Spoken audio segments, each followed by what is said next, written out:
Hey guys, it's Claire, and today I'm going to tell you why Barbie Mermadia is one of the best movies of all time, if not the best movie of all time.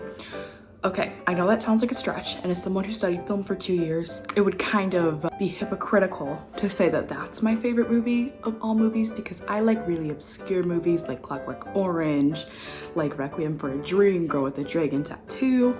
So for me to say that a Barbie animated movie is in my top 10 list would be crazy, but you just have to hear this plot, and I promise you, you will agree with me, and if not, then you are bibblophobic, is what it comes down to. Okay, so this movie, Barbie Mermadia, starts a little bit right after we left off in the first installment, Barbie Fairytopia. Alina is now used to her wings and she's getting along with all of the other fairies in the Magic Meadow, which was not the case in the first film. She only had like one friend, and now she's got a couple different ones. One day she's playing in the meadow with her puffball Bibble, the most adorable little thing ever, and her bestie girl Dandelion. They're playing in the meadow when the sea butterfly appears, and Bibble thinks he's being stalked and he's really terrified, but in reality she is there to try to break the news to Alina.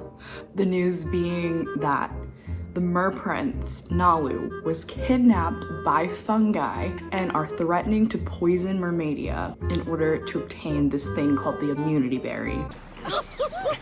I know. So the immunity berry is like this fruit-looking item that the person who eats it will gain immortality and no magic can kill them. You get it. The fungus want to give it to Laverna, who was the antagonist in our first film and is the antagonist throughout the entire Fairytopia series. Think of this woman as the Regina George of Fairytopia. She is obsessed with power, and her huge goal in life is to take over Fairytopia from her sister, the Enchantress. My sister, the Enchantress, will be powerless over me. It's kind of like a Wicked Witch of the West situation, how like the Wicked Witch is jealous of the Wicked Witch of the East, and like Galinda and all that. You know what I'm talking about. So now that Barbie has the news that Nalu's been kidnapped, she and Bibble make their way to Mermadia to try to save him. When she gets there, she meets this bitch-ass mermaid named Nori, who is secretly in love with the merprince, and Nori is not too keen on letting Alina help her. So once Alina tells her what's going on, she ditches them. We're helping her find Nalu whether she likes it or not. But Barbie is not going to take no for an answer here. So she takes this magic seaweed, which we learned in the first film is so that other fairies can breathe underwater if they don't have gills, aka plot convenience. My lights are dying, this is so bad. So now that Alina and Bibble have taken the seaweed, they are making their way into Mermadia to catch up with Nori.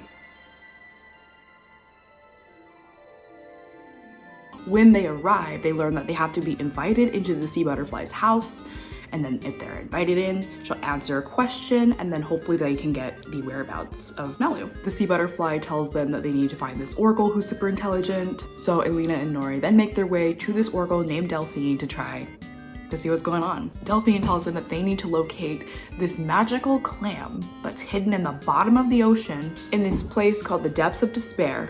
This item, the clam, being called the Mirror of the Mist, and it's an incredibly dangerous mission down to the Depths of Despair, where Alina has to trade in her wings for a mermaid tail in order to save Nori, because lots of things happen when we go down there, and with wings, she's not strong enough to swim down there. Yeah, it's a whole thing. So once they figure out where Nalu is, they learn that it is all been fabricated by Laverna, which they did not know previously, but the audience of course knew, because we would cut back and forth to scenes of the fungi hitting on her, and you should know, you should watch this film.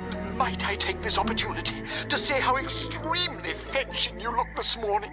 And since our first film, Laverna has been banished to this mossy jungle looking place called the Bogs of the Hinterlands. So while the gang is making their way to the place where Nalu is being kept, Laverna calls fungi on this little mirror gadget she has and is asking about the ETA of the berry. And after a few guesses of which one it could be, because Max has no freaking clue which berry it is, they find the berry and he's prepared to take it to Laverna. Why are we dying here? The gang also realizes that Nalu is being kept in this magical place where all of these magical berries are being kept. Like, come on.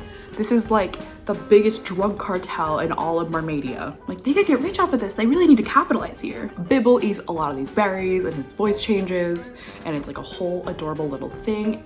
And Nori and Alina get the idea to distract the fungus with Bibble. Great music! And all while during that, Nori also shows Alina this berry that conveniently looks like the immunity berry, that if you take it, it turns you into your true self. Now this will come back later for plot convenience. But the fungi quickly realize who Bibble is and that he's associated with Alina, and they're panicking. Wait a minute. I know that voice. And then they realize that the prince is gone and Max reappears with the other fungi and they try to take the berry away from Max, which they successfully do. Max, who is the leader of the fungi, he also like desperately wants to bang Laverna. Like, he is obsessed with this woman, okay? I will, your deviousness. Like, man worships her little four-winged paws. Is that what it is? Yes, like man worships her. Threatens Alina with the poison vial that she threatened Nalu with in the beginning of the film if she does not hand over the berry, and reluctantly she hands over the berry because she does not want him to poison Mermadia and her friends. Now, you remember that whole deal Alina makes to turn her wings into a tail?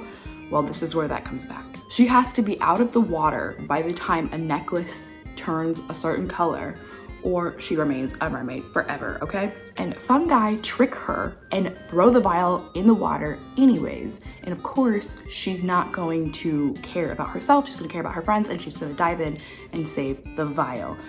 But the necklace turns white when she gets back in the water, meaning she saved Mermadia, but she's gonna be a mermaid forever. Nori and Nalu are like really, really confused, and of course they're super grateful, but they're also really guilty that Alina gave up her entire life for them. And there's this really sad moment where she tries to explain to Bibble that they're gonna have to be separated because he's not gonna be able to breathe underwater forever, and it's like so freaking sad.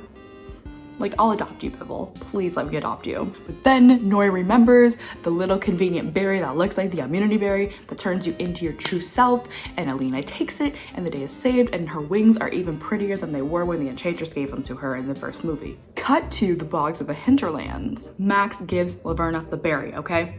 She's so excited, he's so excited, he thinks he did it, you know? But what they didn't realize was that during the fight, Alina takes the idea of switching out the berries, and she ends up giving Laverna the berry that turns you into your true self. And when Laverna takes it, she turns back into a frog because that is her natural state. So why is this the best Barbie movie of all time? I don't know. I have not seen all the Barbie movies. I only watch this series religiously, and I also have watched Barbie and the Nutcracker, which I did like. But this one's so nostalgic for me because I literally played Barbies up until 8th grade, and I had all of the Barbies from the 3rd Fairytopia. Like, obviously I don't have them anymore. I don't know, I should have kept all of them. Like, I displayed them on my shelf. I didn't even keep Alina, okay? I didn't even keep frickin' Nori. Now Nori I would display proudly, like by icon Nori is, okay? Oh, I didn't even mention that Nalu and Nori get together at the end. But there was totally some lesbian tension going on between Alina and Nori. Like, they could have been a throuple, it could have worked. But the world is just so beautiful. Like, Mermadia is gorgeous. And my light is dying. Oh, the lighting is so bad now. Let's pretend my lighting didn't entirely change. But also, Bibble is like the most adorable little thing ever. I used to compare him to my cat Snickers, who is now dead. But like, adorable. Little Winnie Pooh. Like, I love him so much. Like, I want him to be my best friend. Never mind, he is my best friend, he just doesn't know it. And you have to admit, Laverna is like seriously an icon. Like, the fungus are not wrong about that. And the fungus are probably the best characters in all of the Barbie films. Like, it's classic. How much further to the berry? Like, I love them. And seriously, that scene where Nalu takes the fungus to the Carousel of Confusion lives rent-free in my mind and will live rent-free in my mind for the rest of my life. Like, at my funeral, I want that scene played. Make a left. Lefting. Leftaroo! So take notes. And did I really make an entire video so that I could talk about my favorite Barbie movie? Yes, I did. I'll see you in the next one.